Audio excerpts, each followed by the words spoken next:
Maharashtra times ऑनलाईनमध्ये आपलं सर्वांचं स्वागत आहे. मराठा आरक्षणाचे योद्धा मनोज जरांगे पाटील मुंबईच्या दिशेने कूच करताय. हे आरक्षण घेतल्याशिवाय आता माघारी परतायचं नाही असा निर्धार त्यांनी केलाय आणि आता मुंबईच्या दिशेने ते निघाले. त्यांच्यासोबत लाखोंच्या संख्येने मराठा बांधव असल्याचं आपल्याला पाहायला मिळतंय.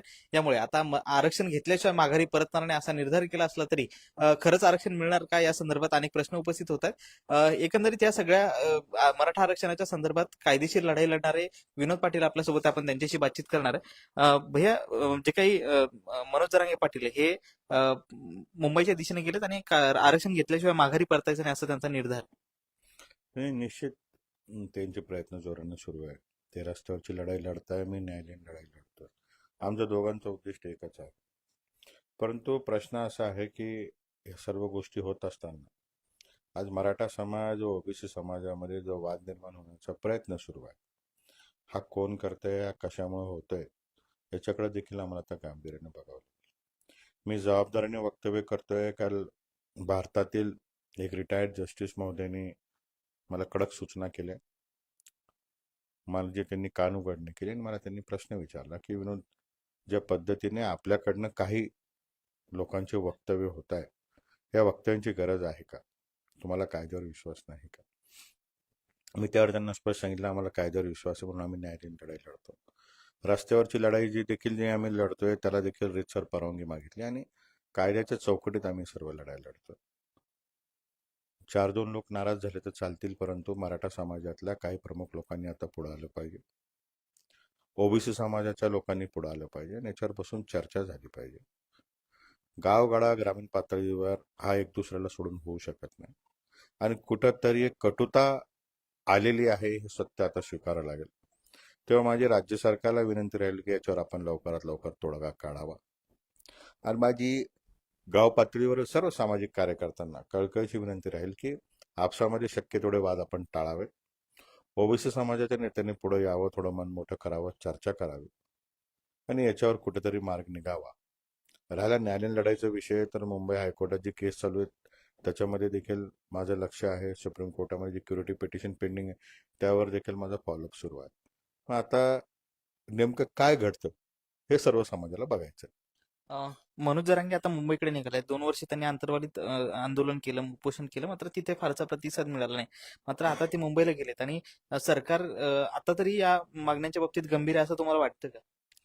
हे बघा, सरकारचे वक्तव्य मी जे काल परवापासून बघतोय आणि मला तरी असं वाटतं की परवा मी टीव्हीवर बातमी बघितली की त्यांचे माननीय मुख्यमंत्री म्हणजे जे गोष्टी राजेंद्र साबळे पाटील, ते तिथं मला वाटतं तिथं उपस्थित होते. त्यांच्यात काय चर्चा झाली आणि राजेंद्र साबळे पाटीलने देखील एक वक्तव्य केलं की मुंबईला जाण्याचा मार्ग कोणता, याच्यावर मी चर्चा करण्यासाठी आलेलो आहे. तेव्हा त्या दोघांमध्ये काय चर्चा झाली, जरांगे पाटील आणि राजेंद्र साबळे पाटील यांच्या दोघांमध्ये काय चर्चा झाली आणि त्यानंतर मग काय काय ठरलं, कशा कशा पद्धतीने आरक्षणासमोर जायचं, याचं उत्तर ते दोघं देऊ शकतात.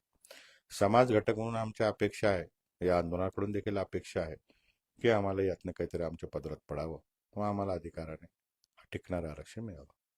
पण आतापर्यंत जर बघितलं, 2 वर्षापासून उपोषण आंदोलन सुरू आहे. जर का मुंबईला मागच्या वेळेला जेव्हा जायचा निर्णय झाला होता, तेव्हा सरकारने प्रयत्न केले होते की मनोज जरांगेंनी थांबलं पाहिजे, यासाठी त्यांचे प्रयत्न होते. पण आता यावेळेस जर बघितलं तर सरकार फारसं काही प्रयत्न करताना दिसलं नाही की मनोज जरांगेंनी थांबलं पाहिजे. तर सरकारलाही असं वाटलं होतं की वाटतं का की त्यांनी मुंबईला आलंच पाहिजे?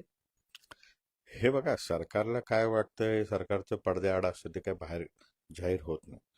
परंतु सरकारने ओएसडींना पाठवलं, तेही मॅच्युअर्ड व्यक्तीला पाठवलं. राजेंद्र सावळे पाटील यांची मी थोडी माहिती व्यवस्थित घेतली. ही इज अ मॅच्युअर्ड कार्यकर्ता आणि म्हणूनच त्यांची एवढ्या मोठ्या पदावर निवड झाली.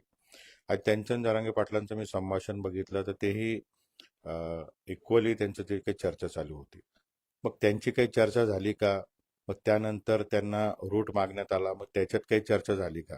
त्यामुळे याचा खुलासा ते दोघं करू शकतात. राहिला सरकार गंभीर असण्याचा.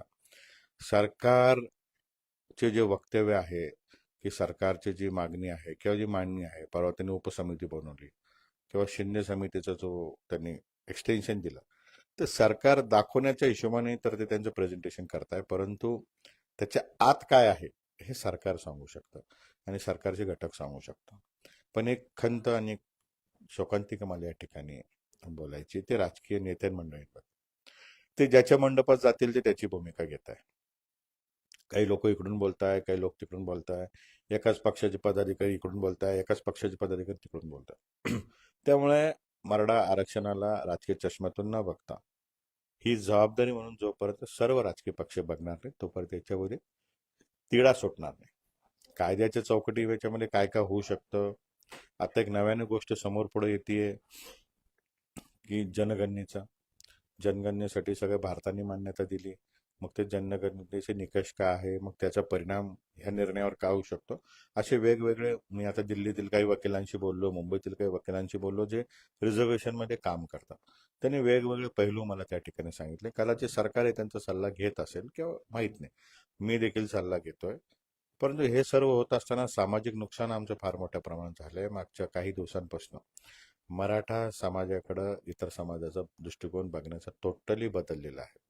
त्यामुळे आता सगळ्यांनी पुढे येऊन हे कशा पद्धतीने आमची भूमिका कायद्याच्या चौकटीत योग्य आहे हे सांगणं देखील महत्वाचं आहे.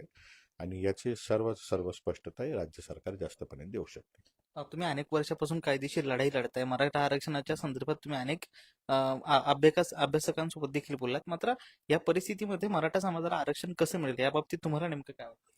हे बघा, मुंबई हायकोर्टामध्ये चालू आहे ते एकनाथ शिंदे साहेबांनी दिलेलं आरक्षण याच्यावर सुरू. दिल्ली सुप्रीम कोर्टामध्ये क्युरिटी चालू आहे ते देवेंद्र फडणवीस साहेबांनी दिलेलं आरक्षण. आजपर्यंत मराठ्यांना 3 वेळेस आरक्षण मिळालं. पृथ्वीराज चव्हाण साहेब असताना मिळालं, ते 4 दिवसात रद्द झालं.